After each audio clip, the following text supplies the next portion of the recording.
Day Riders. We are off on a Memorial Day weekend, and we are going to see Minnesotans at their best. That is leisure time. And before we get to that point where we are at our best, well, we have to be at our worst, it seems. So you're going to see a little bit of Minnesota driving, and we're going to maintain the style of riding on the motorcycle, of crowding the line, staying a few feet to the right, a few feet to the left, in order to have a better vantage point, able to see in front of the car in front of us and make quicker lane changes as well. So we are going to be doing that, and it appears that the cars are mostly going to be driving in the left lane, the move over for slow traffic rule that is pretty well adhered to across the country. Not so much here in Minnesota. I think that that Lutheran sort of Lake Wobegon thing is still lingering, and we like to wait in line, and you'll see a lot of cars just kind of waiting in line, and I hope they don't take too much of an offense at the motorcycles zipping through. We are going to use the attributes of agility and acceleration, nimbleness, if you will, and we're going to ride safely, but we're going to try to maintain a constant speed and work our way through these clusters that are caused by the inconsiderate drivers that just like to drive in the left lane, and so be it.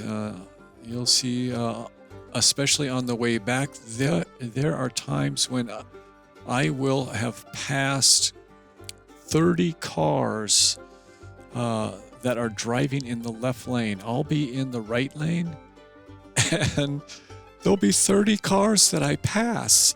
And it's just mind-boggling. I would love to see some science on the mindset of Minnesotans who drive in the left lane. I mean, I just don't understand their understanding of how traffic flows.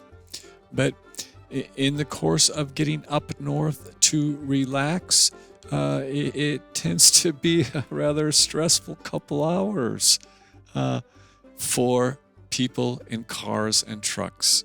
Not so much with motorcycles.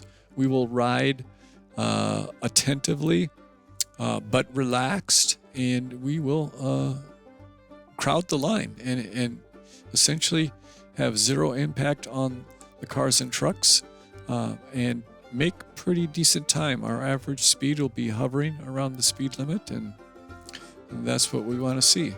So I hope you're ready for a decent ride up north. We're gonna hit the logging roads once we get up there and get into some of the backwoods and see what that's like. And in this town right here, I think this is maybe Wyoming, Minnesota.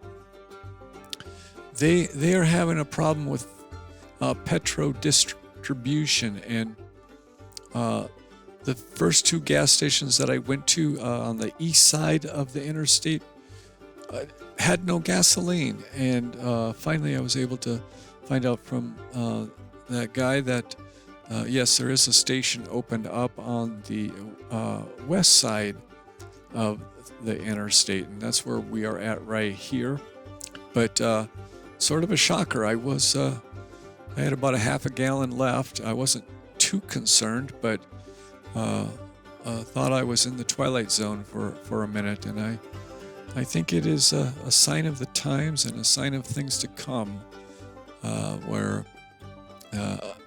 the forces that be that are in charge are putting America on the decline for one reason or another. We will have to see what God has in store, because only God knows, and it is about the finish line. So we want everyone to finish with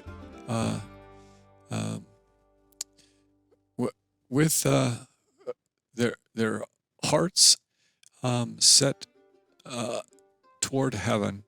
So that's the ultimate goal. It's not about getting up north, or it's not about having petroleum or a robust economy.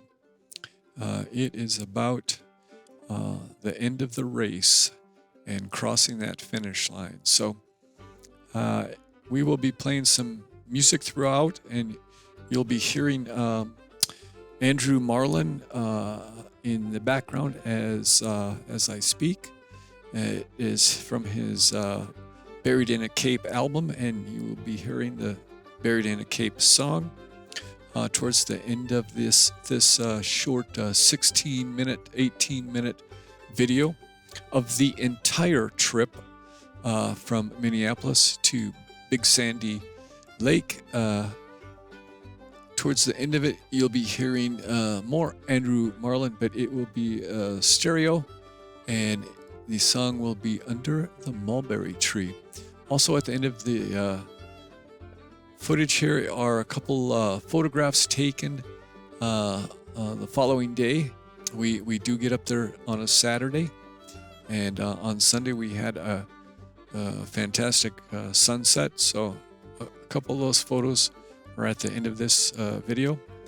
We are running 8 times the actual speed on the main screen, and it is a 4K. And then in the rear view mirror there in the upper left, that is a 1080p. They're both running at 30 frames per second.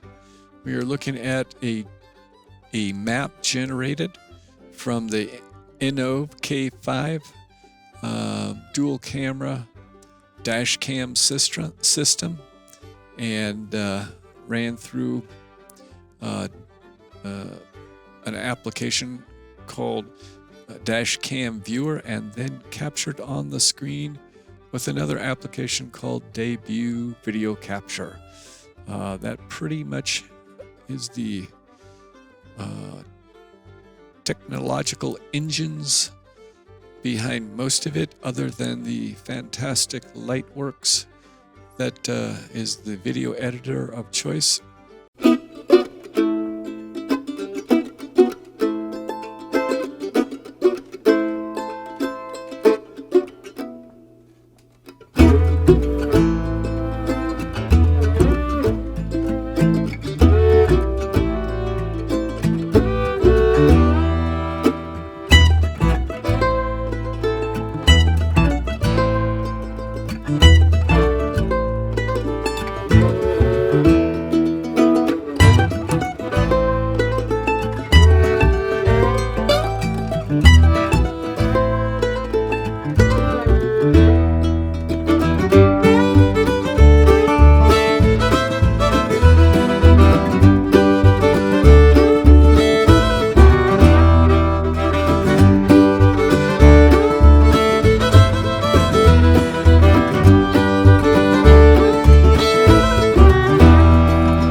we are off on the back roads, the country roads of Minnesota, taking advantage of that dual sport bike being in the pole position there and not wanting to get behind the truck and trailer. We're going to be taking a left turn up the road here, and it is one of my favorites anyways, to pretend I have some GP skills, and well, once in a while a guy's got to pretend, and this is one turn that I look forward to taking. It is coming up, and I will attempt to, there it was, navigate it as safely as possible. The one thing you probably did notice back in Moose Lake, the town we just went through, is that the map isn't quite synced, and so the map is not quite in sync with the video at times, because I just didn't want to take the time to run it at 100%. And so when I was capturing the map generated through Dashcam Viewer and captured in Debut, I ran Dashcam Viewer at 5 times the speed. So then when I bring it into the Lightworks editor, I have to do the math and adjust it accordingly. We just got a bug on the front lens. So it kind of has this elastic quality where at times it is more in sync than at other times. So take it with a grain of salt, but it is the route, and that much you can rely on. So we are headed to Highway 65 right here, and you're going to notice something. I will explain myself. It was an embarrassing moment on my part, and there it was, where I looked to the left and saw the rig coming up. Did not want to get behind it, because really one of my mindsets is every vehicle that I can get ahead of makes me safer, and I didn't want to be behind that excavator, and so I didn't have the bike in gear. I had no power. My plan was to get up there and stay ahead of that guy, but when I went to throttle it, nothing. I didn't have it in gear, so I had to pull over to the shoulder, and he passed me by. And by the time I had it in gear, it was necessary for me to get ahead of him at that moment, which I did. So we now we're on the 212 headed into McGregor, and you saw the gymnastics that we went through to maintain our speed. It is really not as hair-raising as it looks on high speed. That motorcycle in particular, the Judge, has more than ample power in overdrive to overtake the car in front and be safe about it. And the idea here is that, well, as you saw on 65 there, just towards the end, there was a camper that was really slowing everyone else down, and there was probably 2 or 3 miles of cars in line, and it just is impossible for cars to overcome all of that, but not for a motorcycle, because it's nimble. It can fit in between the cars with no problem. So we really did take advantage of the acceleration and the nimbleness of the motorcycle. We're going to stop here at, I think it might be Sawyer's, and take a little break. We've had a bit of a ordeal getting up in terms of maintaining the constant speed and not getting stuck behind cars and trucks. We're in a cluster and feel a little bit claustrophobic. Now, this is a running event, by and large, that the locals are putting on. So we're going to move the bike over as much as we can to allow the oncoming to as much space as it can have in order to make sure the pedestrians are given a good, safe buffer, and that worked out well. We are looking at the photo of a Sunday sunset, I believe, over Big Sandy Lake. We'll see more of them, more of these photos in the trip home, I hope, pending the editor's choice.